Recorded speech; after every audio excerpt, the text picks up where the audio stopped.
A gente está aqui na paróquia São João Batista, em Santa Luzia. Eu sou o padre José Marcelon, vigário paroquial.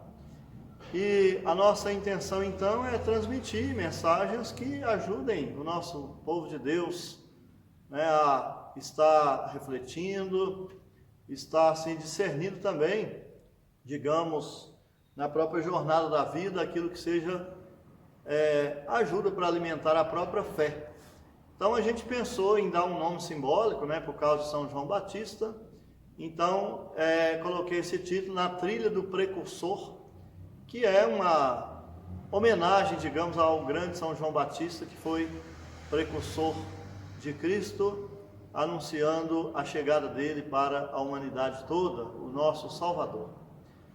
E então eu queria começar uma série de reflexões, agora baseando no livro dos Atos dos Apóstolos, que nós sabemos, escrito por São Lucas, o mesmo que escreveu o Santo Evangelho, foi amigo de Paulo, de Pedro, e com certeza teve uma grande oportunidade de anunciar Jesus. Basta a gente olhar os relatos dos evangelhos escritos por ele, São Lucas, o único que coloca assim mais referências da vida, da infância de Jesus, e todas as pesquisas demonstram que São Lucas ficou muito próximo de Nossa Senhora e por isso escutou da própria mãe de Jesus relatos da infância dele. Então é bonito a gente ver que cada evangelista contribuiu da sua maneira para anunciar o Senhor Jesus. Então ele, com muito carinho, fez esse trabalho do anúncio e falando especificamente da infância de Jesus. Mas, então, para a gente falar dos atos que se tornam o segundo escrito de São Lucas, mais assim, muito importante, eu recorro à própria Sagrada Escritura com os comentários, né? Eu utilizo aqui a Bíblia da edição chamada TEB, né? Tradição Ecumênica da Bíblia, lançada já há mais tempo. Então eu leio o próprio comentário que está aqui para nos ajudar a refletir. Falando dos Atos dos Apóstolos. Os Atos dos Apóstolos são obras de Lucas, o médico, nosso amigo. Um companheiro de Paulo, que contou neste livro acontecimentos que conhecia bem. Esta obra apostólica faz parte das Escrituras e é, a esse título, norma de fé e de vida. Tal era, por volta do ano 200, a convicção de toda a igreja. Desde então, numerosos foram, ao longo dos séculos, os aspectos da vida da igreja, no qual se encontram, mesclados dos apelos do Evangelho e de Paulo, a nostalgia e a imitação da igreja nascente, tal como apresentada por Atos. Então aqui a gente já traz um conhecimento, né, de Lucas, que, desejando escrever a narrativa que ficou chamada Atos dos Apóstolos, a gente vê muito na origem, né, no início do cristianismo. Então, a preocupação de Lucas em transmitir aquilo que veio logo em seguida do Senhor ressuscitado. Então, qual que é o plano dos Atos? Em primeiro lugar, o tempo da palavra de Deus e de sua proclamação.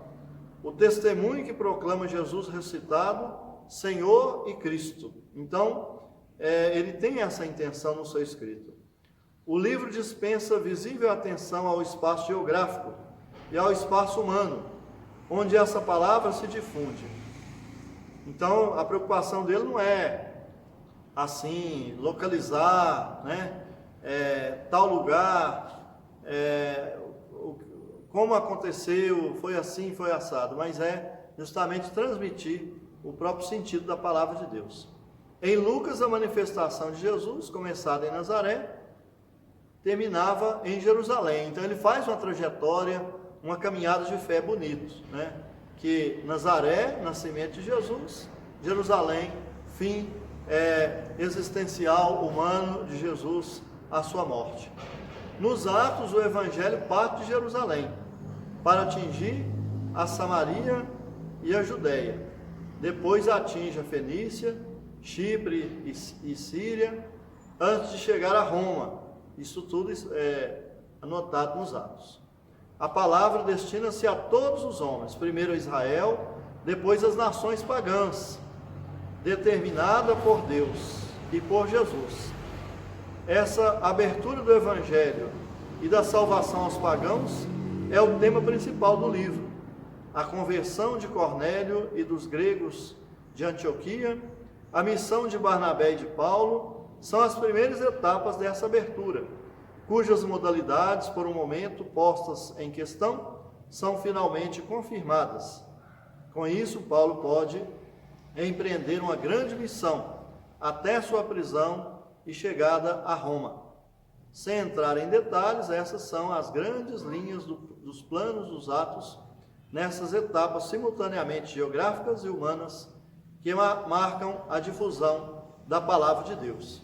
Então, muito bonito, né, essa preocupação de São Lucas para mostrar que a partir da ressurreição de Jesus, vamos dizer assim, o que a gente diz, a fronteira do Evangelho se alarga e esse desejo da comunicação da mensagem de salvação a todos, inclusive ali também os pagãos, são evangelizados como testemunhos de fé. Então, aí a gente parte para a leitura do próprio livro. A introdução que São Lucas coloca: eu consagrei meu primeiro livro, ó Teófilo, a tudo que Jesus fez e ensinou, desde o começo até o dia em que, após ter dado no Espírito Santo as suas instruções aos apóstolos que escolhera, foi arrebatado. É a eles que Jesus se apresentara vivo após a sua paixão. Tiveram mais de uma prova disto, enquanto durante 40 dias ele lhes aparecera e mantivera conversação com eles sobre o reinado de Deus. Durante uma refeição com eles, Jesus lhes recomendou que não deixassem Jerusalém, mas esperassem aí a promessa do Pai.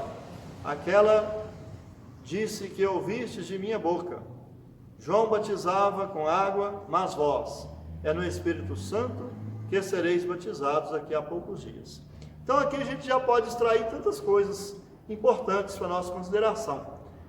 Os estudiosos da Bíblia dizem que, quando ele fala lá, né, eu consagrei meu primeiro livro, ó Teófilo. Então, esse nome Teófilo poderia ser um amigo de Lucas, mas o nome Teófilo em grego significa amigo de Deus. Muito bonito essa constatação, digamos, interpretação.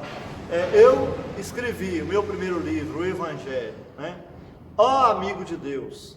Ali ele comunicou algumas coisas e agora ele amplia ainda mais a comunicação, então, nesse segundo livro, que é os Atos dos Apóstolos. E aí narra os momentos finais de Jesus, quando ele apresenta suas orientações aos seus discípulos, apóstolos, já ressuscitado, para que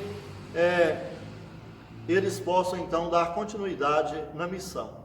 E aí fala da última ceia, fala depois dos momentos de Jesus já ressuscitado presente com eles, e aquela palavra bonita, João batizava com água, Jesus dando o grande mandato aos seus discípulos, mas vós é no Espírito Santo que sereis batizados daqui a poucos dias. Então, esse batismo no Espírito Santo aconteceu para os discípulos, porque veio como um grande sinal da força do alto para todos eles, para surgir a igreja da qual fazemos parte pela nossa fé.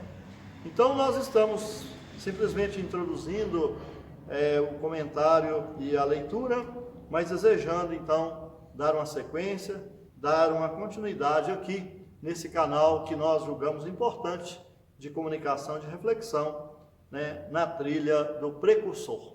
Então, na próxima a gente dá uma continuidade para ainda beber nessa fonte preciosa dos Atos dos Apóstolos como ajuda para alimentar a nossa fé no Senhor ressuscitado.